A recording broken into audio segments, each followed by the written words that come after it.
আসসালামু আলাইকুম। এখন দেখবেন সংবাদ শিরোনাম। তারেক রহমান দেশে ফিরছেন 25 ডিসেম্বর। হাদির উপর হামলার ঘটনায় বিএনপির ভারপ্রাপ্ত চেয়ারম্যানের নিন্দা। শান্তি বিনষ্ট করতে চায় স্বাধীনতা বিরোধী চক্র। যারা এই দেশের স্বাধীনতাকে ধ্বংস করতে চায়, এই দেশের সার্বভৌমত্বকে ধ্বংস করে এই দেশের স্থিতিশীলতাকে ধ্বংস করতে চায়, তারা তাদের ষড়যন্ত্র যে শুরু করে দিয়েছে, আজকে ওসমান হাদির ঘটনা দিয়ে তা প্রমাণ।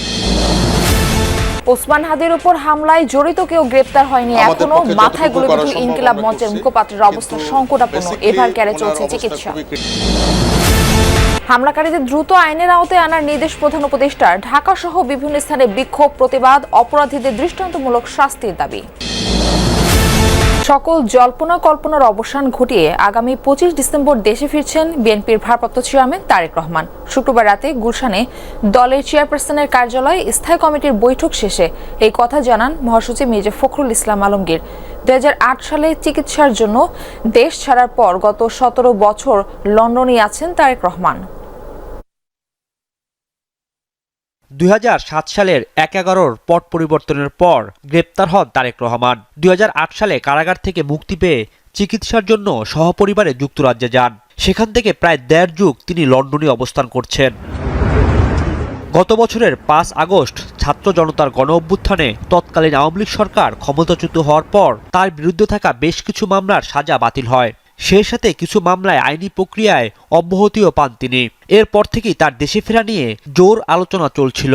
মা, সাবেক প্রধানমন্ত্রী ও বিএনপির চেয়ারপারসন খালেদা জিয়ার স্বাস্থ্যের অবনতি হলে তার দ্রুত দেশে ফেরার সম্ভাবনা আরও জোরালো হয়। অবশেষে বিএনপির স্থায়ী কমিটির বৈঠক শেষে শুক্রবার রাতে গুলশানের ব্রিফিংয়ে মির্জা ফখরুল জানান, দলের ভারপ্রাপ্ত চেয়ারম্যান তারেক রহমান আগামী 25 ডিসেম্বর ঢাকায় এসে পৌঁছাবেন।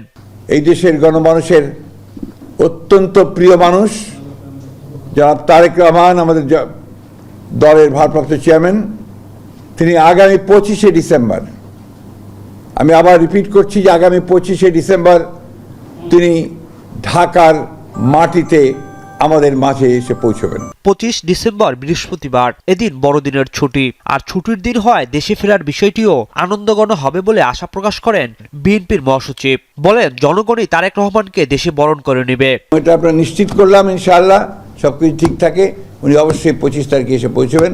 দিনটাও খুব ভালো, বড়দিনের ছুটি আছে, চমৎকার একটা দিন। এবং আজকে গণতন্ত্র উত্তরণের পথে যে সমস্ত বাধাগুলো সৃষ্টি হয়েছিল, আমরা মনে করি যে আমাদের ভারপ্রাপ্ত চেয়ারম্যান তারেক রহমান সাহেব দেশে এসে পৌঁছলে সেই সমস্ত বাধা দূর হয়ে যাবে। তফসিল ঘোষণার পর দেশে এখন নির্বাচনী আমেজ বিরাজ করছে বলে দাবি করছেন মির্জা ফখরুল। তারেক রহমানের দেশে ফেরা নির্বাচনী আমেজ ভিন্ন মাত্রা পাবে বলে মনে করেন তিনি। ইনকিলাব মঞ্চের মুখপাত্র এবং ঢাকা 8 আসনের সম্ভাব্য স্বতন্ত্র প্রার্থী শরীফ ওসমান হাদির উপর হামলায় দুঃখ প্রকাশ করে তীব্র নিন্দা জানিয়েছেন বিএনপির ভারপ্রাপ্ত চেয়ারম্যান তারেক রহমান।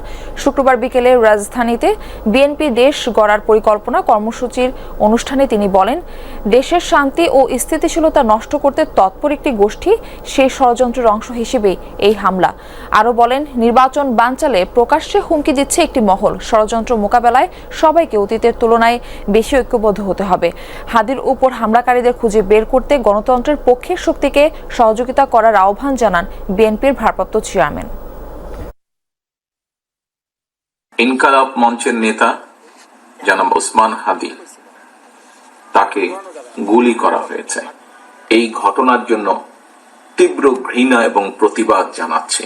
সহযোগিতা করার কোন স্কোপ, সুযোগ যদি থাকে, আমরা আমাদের সর্বোচ্চ সহযোগিতা করব, যাতে করে তারা প্রকৃত যে দোষী ব্যক্তি তাদেরকে খুঁজে বের করে দেশের আইন অনুযায়ী তাদেরকে শাস্তি প্রদান করতে পারে। দুর্বৃত্তদের গুলিতে গুরুতর আহত ইনকিলাব মঞ্চের মুখপাত্র শরীফ ওসমান হাদিকে ঢাকা মেডিকেলের লাইফ সাপোর্ট থেকে এভার কেয়ার হাসপাতালে স্থানান্তর করা হয়েছে। চিকিৎসকরা জানিয়েছেন, ওসমান হাদির অবস্থা সংকটাপন্ন। শুক্রবার দুপুরে রাজধানীর বিজয়নগরে অটোরিকশায় যাওয়ার সময় সন্ত্রাসীরা তার মাথায় গুলি ছোড়ে। ঢাকা মেডিকেলে তার অস্ত্রোপচার করা হয়। হাদি ঢাকা 8 আসনের সম্ভাব্য স্বতন্ত্র এমপি প্রার্থী। দুপুর প্রায় 2:30টা।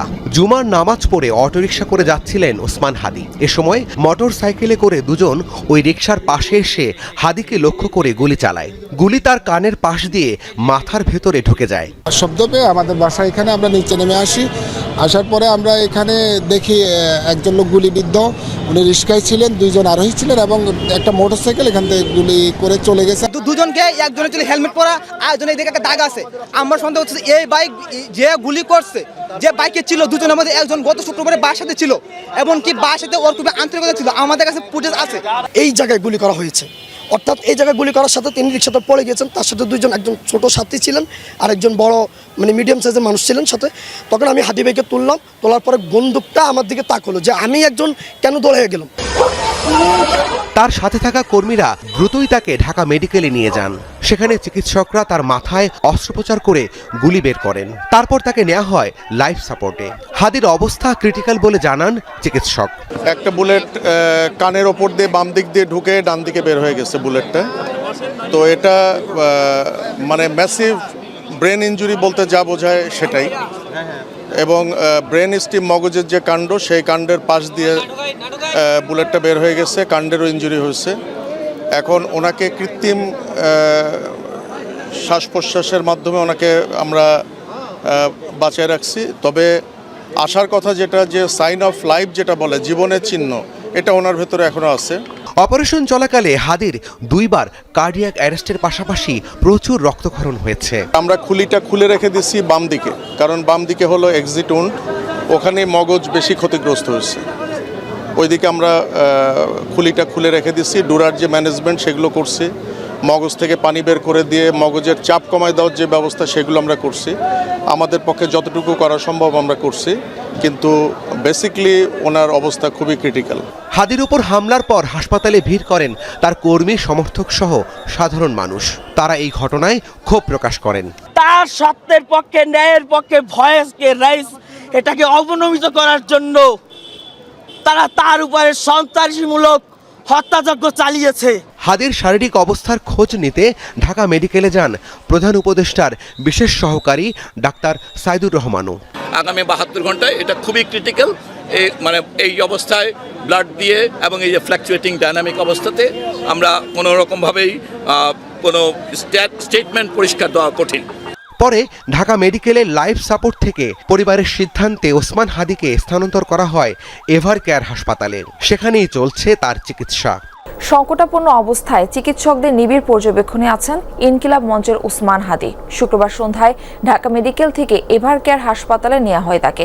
পরে ইনকিলাব মঞ্চ সহ বিভিন্ন রাজনৈতিক দলের নেতাকর্মীরা ভিড় করেন হাসপাতালের সামনে। দোষীদের আইনের আওতায় আনতে ইনকিলাব মঞ্চের পক্ষ থেকে দেয়া হয় 24 ঘন্টার আলটিমেটাম।